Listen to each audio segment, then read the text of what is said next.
একজন প্রবাসীর বউ কেন চলে যায় জানেন? যারা বউ রেখে বিদেশে যান তাদের জন্য আমার এই আজকের ভিডিওটি। একটা প্রবাসীর বউ যখন অন্য পুরুষের সাথে চলে যায় তখন তার আত্মীয় স্বজন, তার পাড়া প্রতিবেশী, তার বন্ধু বান্ধব কি বলে জানেন? আরে বাবা, পুরুষটা তো টাকা ইনকামের জন্য বিদেশে গেছে আর বউটাকে দেশে বাড়িতে রেখে গেছে। বউয়ে কি আর শুধু ভাত কাপড় টাকা পয়সা দিয়ে জীবন যাবে? তার কি আর কোনো চাহিদা নাই? সেই চাহিদাগুলো কে মেটাবে? কিভাবে পূরণ হবে? এই জন্যই তো সে পরকীয়া করে অন্য পুরুষের সাথে চলে যায়। এই যে কথা, এই একটা কথা ছাড়াও কিন্তু আরো বিভিন্ন ধরনের বাজে বাজে কথা সবাই বলে থাকে, কিন্তু আমাদের এই অসুস্থ সমাজের কিছু সাধারণ মানুষ এই একটা কথা ভুলে যায়। সাধারণ পরিবার, মধ্যবিত্ত পরিবারের ছেলেদের এভাবে ইনকাম করা ছাড়া দ্বিতীয় কোনো অপশন তাদের কাছে খোলা থাকে না। তার স্ত্রী, তার সন্তান, পরিবারের প্রত্যেকটা সদস্যের মুখে একটু হাসি ফোটানোর জন্য এই রাস্তা ছাড়া তার কাছে আর কোনো রাস্তা থাকে না। আর এই সাধারণ একটা ব্যাপার আমাদের সমাজের জনগণ বুঝতেই চেষ্টা করে না। একটা সত্যি কথা কি জানেন?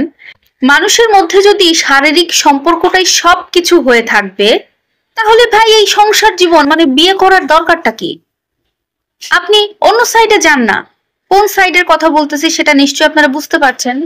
যে সাইডের কথা বলছি সেখানে আপনারা মেয়েদেরও কোনো অভাব পাবেন না, ছেলেদেরও কোনো অভাব পাবেন না। এখানে আসলে সব থেকে বড় কথা কি জানেন? একটা পুরুষ মানুষ তার জীবনের সমস্ত শক্তি ব্যয় করে, কষ্ট করে কিন্তু টাকা উপার্জন করে। কার জন্য?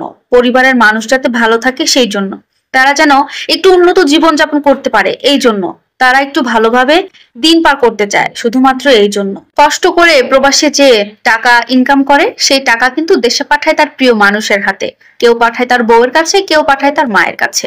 যার কাছে যার প্রিয় তার কাছেই টাকা পাঠায়। একটা প্রবাসী বিদেশে যায়, বাইরে থাকে, কাজ করে, নিজের কাজ নিজে করে, নিজের রান্না বান্না নিজেই করে, নিজের কাজ সমস্ত তাকে নিজেকেই করতে হয়। অসুস্থ হলে তাকে সেবা করার মতো তার পাশে কেউ থাকে না। নিজের সেবা নিজেকে করে সুস্থ হয়ে আবার সেই অফিসে যেতে হয়, কাজ করতে হয়। তারপরেও যদি কেউ ফোন করে জিজ্ঞেস করে তখন কিন্তু বলে আমি বেশ ভালো আছি, তোমরা চিন্তা করো না, তোমরা কেমন আছো সেটা বলো। আমাদের সমাজের কিছু মানুষ এমন কিছু কথা বলে থাকে যে ছেলে তো বিদেশে আছে, ওখানে তো মেয়ের কোনো অভাব নাই, ওখানে তো মেয়ে অ্যাভেলেবেল, সে যদি চায় সে তো যে কোনো কিছু করতেই পারে।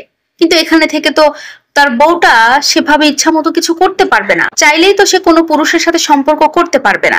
এখন এইখানে একটা বিষয় আছে জানেন তো, একটা পুরুষ মানুষ কিন্তু স্বাধীনভাবে চলতে পারে, যে স্বাধীনভাবে চলতে পারে না একটা মেয়ে।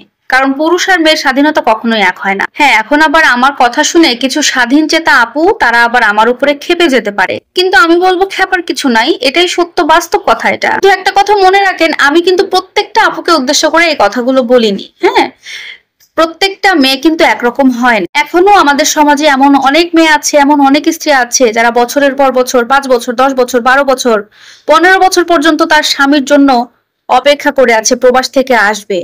এটা কি ভালো মেয়ে নয়? অবশ্যই তারা ভালো। আবার কিছু মেয়ে আছে, কিছু স্ত্রী আছে, স্বামী বিদেশে গেল কি গেল না, প্রবাস জীবনে গেল কি গেল না, সে তার অন্য পুরুষের সাথে পরকীয়া করে ভেগে যাইতেছে। আমি সেই ভাইয়াদেরকে বলবো যারা প্রবাসে আছে না, যাদের বউ আসলে চলে যায়, সেই ভাইয়াদেরকে বলবো আপনারা মন খারাপ করবেন না।